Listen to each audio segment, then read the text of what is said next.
जन्म एवं मृत्यु के संबंध में ना जाने कितनी भ्रांतियां जगत में तैर रही है। जन्म मृत्यु एवं जीवन के संबंध में ना जाने ऐसे कितने रहस्यों से पर्दा उठाया है ओशो ने। जन्म के समय ग्रह नक्षत्र की स्थितियों का जीवन पे पड़ने वाले अनुकूल या प्रतिकूल प्रभावों के संबंध में अगर हम ओशो के विचारों को देखें तो वो कुछ इस प्रकार है। ओशो ने कहा है, जन्म एक तरीके से एक एक्सपोजर की घटना है। वैज्ञानिक अर्थों में इसकी पुष्टि की गई है। वैज्ञानिक अर्थों में भी इसकी पुष्टि की गई है और ओशो कहते हैं कि वास्तव में दो एक्सपोजर हैं। प्रथम वह जब गर्भ धारण होता है माँ के गर्भ में, और दूसरा एक्सपोजर तब जब जन्म होता है। यह बड़ी गहरी बात है। एक्सपोजर की घटना को कैमरे द्वारा किसी दृश्य के एक्सपोजर के आधार पर समझा जा सकता है। वह क्षण जब कैमरे का शटर खुलता और बंद होता है, उस क्षण में उपस्थित तमाम वस्तुएं और दृश्य तस्वीर के रूप में कैद हो जाता है। फिर उस पर कोई नई आकृति नहीं बनाई जा सकती। तुम थोड़ी सी कलाकारी भी कर लो तो उसका वास्तविक स्वरूप उससे बहुत ज्यादा भिन्न नहीं होता, बहुत ज्यादा छेड़छाड़ संभव नहीं होता है। बात आज के फोटोग्राफिक ट्रिक्स की नहीं हो रही है, बात हो रही है उस एक्सपोजर की जो नेगेटिव रील्स पर होती थी। तुमने देखा होगा वो नेगेटिव रील, फोटो रील, और किस प्रकार शटर के खुलते और बंद होने के बीच के समय में कैमरे के लेंस के सामने उपस्थित तमाम दृश्य एक बार अंकित हो जाए तो उस नेगेटिव का दोबारा प्रयोग संभव नहीं है। मतलब उसके वास्तविक आकृतियों से, एक्सपोजर से बदलाव संभव नहीं होता है। जन्म के संबंध में भी ऐसा ही है। जन्म के एक्सपोजर की तुलना वर्तमान के डिजिटल फोटोग्राफी और एक्सपोजर से नहीं हो सकती। इसकी तुलना तो उस जमाने के रील से हो सकती है जिसमें एक बार कुछ आ गया तो उसे बदला नहीं जा सकता। ठीक वैसे ही जन्म के समय क्षितिज में वायुमंडल में जो ग्रह नक्षत्र अपने रेडिएशंस छोड़ रहे होते हैं, बस उसका एक्सपोजर हो जाता है।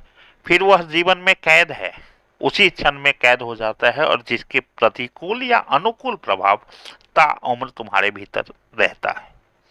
इसीलिए जन्म की जो घटना है, जन्म के समय प्रकृति जैसी होगी, उसका एक ब्लूप्रिंट तुम्हारे अंदर बन जाता है जो कि जीवन पर्यंत तुम्हारे अंतः में कायम रहेगा। इसीलिए कहना है कि जन्म के समय ग्रह नक्षत्र का कोई प्रभाव जीवन पर नहीं पड़ते, ऐसा कहना उचित बिल्कुल भी नहीं होगा। लेकिन दूसरी तरफ यह कहना है कि पंडितों और मौलवियों द्वारा बताई गई विधियों को पूरा कर लेने से यह ग्रह नक्षत्र कट जाएंगे, ऐसा भी कहना संभव नहीं है। तो ऐसा है जैसे एक भयंकर बीमारी की एक छोटी सी देसी इलाज का नुस्खा अपना रहे हो तुम। विज्ञान के दृष्टिकोण से देखें तो संभव है कि ग्रह नक्षत्रों की खराब रेडिएशंस जो तुम्हारे जन्म के समय उपस्थित था, उसके विपरीत स्वभाव रखने वाले किसी रेडिएशंस को उत्पन्न किया जा सकता है किसी क्रिया के माध्यम से। लेकिन अगर ऐसा है भी तो पंडित, मौलवी और पुरोहित तुमको वो बताते नहीं है, क्योंकि उनको भी नहीं पता। वो तो ऐसा इसलिए करते हैं कि उन्होंने शास्त्रों में पढ़ा, उन्होंने अपने गुरुओं से सीखा और उसको तुम्हारे ऊपर आजमा दिया। निश्चित रूप से ये कहा जा सकता है कि ग्रह नक्षत्र की जो स्थिति होती है वो तुम्हारे जन्म मतलब कि एक्सपोजर के समय उसका प्रभाव तो पड़ता है जीवन पर। लेकिन फिर बात वही आकर अटक जाती है कि पंडित और मौलवी को नहीं पता कि ऐसा क्या है। बस उन्हें पता है कि शास्त्रों में ऐसा लिखा है, इसलिए तुमसे ऐसे कर्म कराते हैं। उनको उनके गुरुओं ने बताया और उन्होंने तुम्हें कर्म कांड पर भिड़ा दिया। माँ और बच्चे का जो अगाध प्रेम का संबंध है वह केवल इसलिए नहीं है कि वह माँ है, बल्कि इसलिए है कि उसका प्रथम एक्सपोजर भी तो माँ के साथ ही हुआ है ना। जब उसने पहली बार आंखें खोली, सामने कौन दिखा, और जो पहली बार दिखता है उसका एक ब्लूप्रिंट उसके अंतः में स्थापित हो जाता है और जिसका प्रभाव उसके अंदर ताउम्र कम या ज्यादा होता ही है। पहली बार उसने देखा भी तो माँ को ही, तो प्रथम एक्सपोजर में सामने जो होगा वो अंतःकरण में बैठ ही जाएगा। इसलिए ऐसा होता है कि दुनिया में माँ और बच्चे का प्रेम को अगाध प्रेम का दर्जा दिया गया है, होता भी है। उसके प्रति उसके अंदर उसी समय लगाव उत्पन्न हो जाना है और उसके अंतःकरण में बैठ जाना है। उदाहरण के लिए अगर देखें तो मुर्गी का बच्चा जब अंडे से बाहर निकलता है तो वो माँ की तरफ दौड़ता है, वो केवल माँ की तरफ ही दौड़ता है। ऐसा समझा जाता रहा है कि वह माँ है, इसलिए अंडे से निकलकर मुर्गी का बच्चा उसकी तरफ दौड़ता है। लेकिन जब वैज्ञानिकों ने प्रयोग किए तो यह साबित हुआ कि उसका पहला एक्सपोजर चूंकि मुर्गी से हुआ, इसलिए वो मुर्गी के पीछे भागता है। वैज्ञानिकों ने इसकी पुष्टि करने के लिए अंडे से बाहर निकलते समय मुर्गे के बच्चों के समक्ष गुब्बारे फुलाकर रखे, और वो क्या बच्चा चूजा जैसे ही अंडे से निकला बाहर, वो गुब्बारों की तरफ दौड़ पड़ा। और फिर क्या था, वो गुब्बारे से चोंच लड़ाता, वो थक जाता तो गुब्बारे के समीप आराम करता, वो गुब्बारे से दुलार जताता। शायद इसीलिए ऐसा हुआ कि उसका प्रथम साक्षात्कार गुब्बारे से हुआ। उसके अंतःकरण में गुब्बारे की एक तस्वीर बन गई। अक्सर मुर्गी से पहला साक्षात्कार होता है तो वो एक तस्वीर स्थापित हो जाती है। मुर्गी वही थी लेकिन चूजा गुब्बारे के पीछे भाग रहा था। इससे यह साबित होता है कि जन्म के समय जो स्थिति होती है उसका जीवन में अनुकूल या प्रतिकूल प्रभाव होता है। यह प्रयोग यह साबित भी करता है कि इंसान के जन्म के समय भी एक्सपोजर में जो प्रथम बार होगा उसके अंतःकरण में सहेज लिया जाएगा। आज 90% तक बच्चे रात्रि में पैदा हो रहे हैं।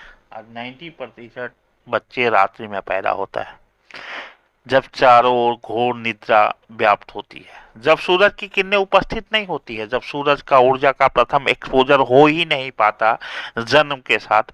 इस घोर व्याप्त नींद और अंधकार की उपस्थिति में जन्मे बच्चे लगभग जीवन में निद्रा का ज्यादा महत्व रखते हैं।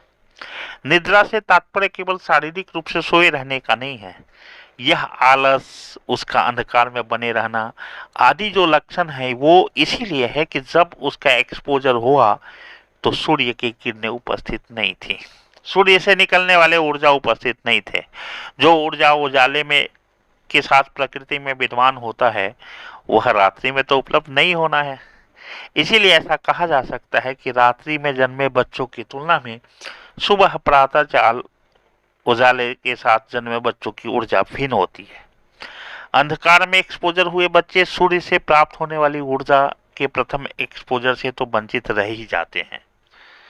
जब पहली बार उसकी आंखें खुली सूर्य मौजूद ही नहीं था, अंधकार ही अंधकार व्याप्त था। उसके जीवन में इस बात का कुछ तो प्रभाव पड़ना ही है।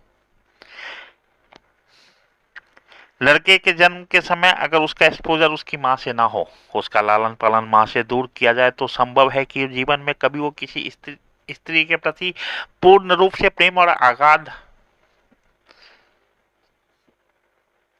की उपस्थिति से वंचित रह जाएगा, क्योंकि उसका प्रथम एक्सपोजर तो स्त्री के साथ हुआ ही नहीं, माँ के साथ हुआ ही नहीं।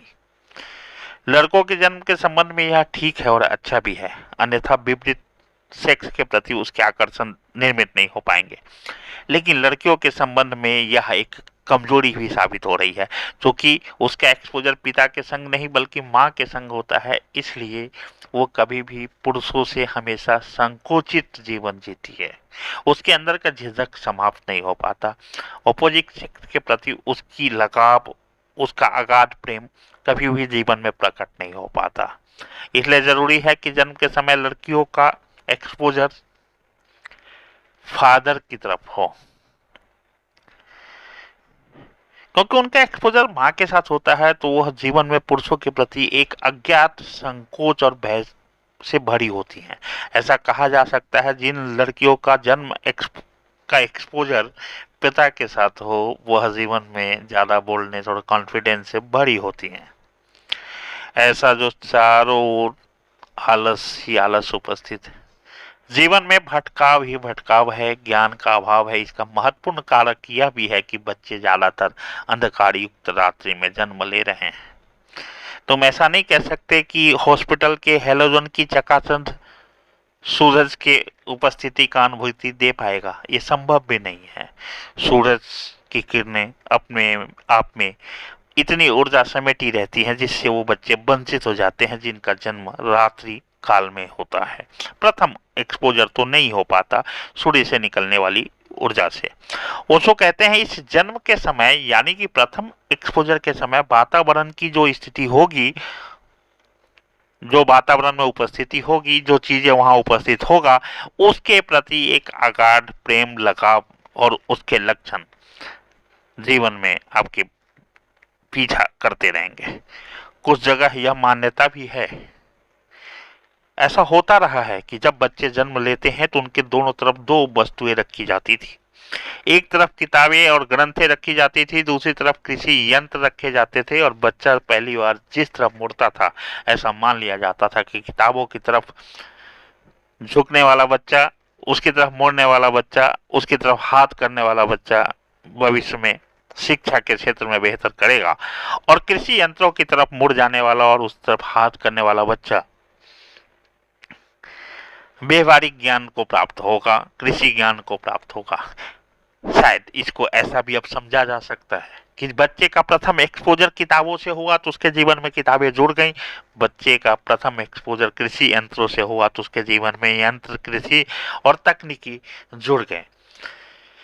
ये प्रमाण है कि ऐसा होता रहा है। कुछ जगह तो आज भी शायद कायम है।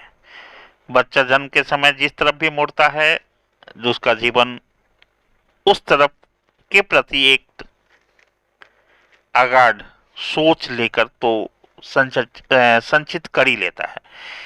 इसे अब इस तरीके से कहा जा सकता है, क्योंकि एक्सपोजर किताबों से हुई तो दिशा किताब की तरफ हो गई, शिक्षा की तरफ हो गई।